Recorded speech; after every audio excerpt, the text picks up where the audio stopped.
Hello வணக்கம் மக்களே, நான் உங்கள் பிரியா பட்டிமன்ற பேச்சாளர். இன்றைக்கி கிருத்திகை, அதுவும் ஞாயிற்றுக்கிழமையில் வந்த கிருத்திகை அப்படின்றதுனால இன்றைக்கி ஃபுல்லாக என் மனசெல்லாம் முருகன் தாங்க நினச்சிருந்தார். முருகனை எப்படினாலும் பார்த்துடணும்னு சொல்லிட்டு திருத்தணிக்கு போனால் கூட்டமாக இருக்கும் அப்படின்னு சொல்லிட்டு நம்ம வீட்டு பக்கத்துலேயே கொஞ்சம் கிட்ட ஒரு 10 கிலோமீட்டருக்குள்ளே இருக்கிற நம்ம ராணிப்பேட்டை மாவட்டம் சோளிங்கர் வட்டம் கரிக்கல் கிராமம் அருள்மிகு ஸ்ரீ குன்றை சரித்த குமரமுருகன் திருக்கோயிலுக்கு தாங்க போயிருந்தோம்.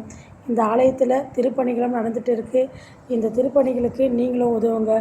அருவமும் உருவமும் ஆகி அனாதியாய் பலவாய் ஒன்றாய் பிரம்மமாய் நின்ற சோதி பிழம்பதோர் மேனியாகி கரிணசேர் முகங்கள் ஆறும் கரங்கள் 12 கொண்டே ஒரு திருமுருகன் வந்தாங்கு உதித்தனன் உலகம் உய்ய என்ற வார்த்தைக்கு இணங்க அங்கே குமரமுருகன் ரொம்ப அழகாக காட்சி அளித்துட்டு இருந்தாங்க.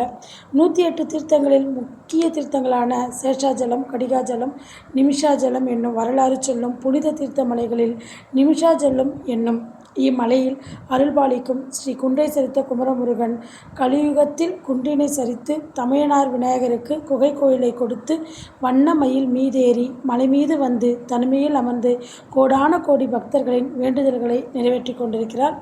நம்ம பக்கத்துலேயே இருக்க கோவிலுங்க. இங்கே இப்போ காவடி செலுத்துறதுக்கெல்லாம் கூட இங்கே நிறைய திருப்பணிகள் நடந்துகிட்டு இருக்குது. தயவுசெய்து சொல்கிறேன், நம்மளால் முடிஞ்ச உதவிகள் சொல்ல முடியாது, நம்மளால் முடிஞ்ச இந்த நன்கொடைகளை நீங்கள் தயவுசெய்து கொடுங்க.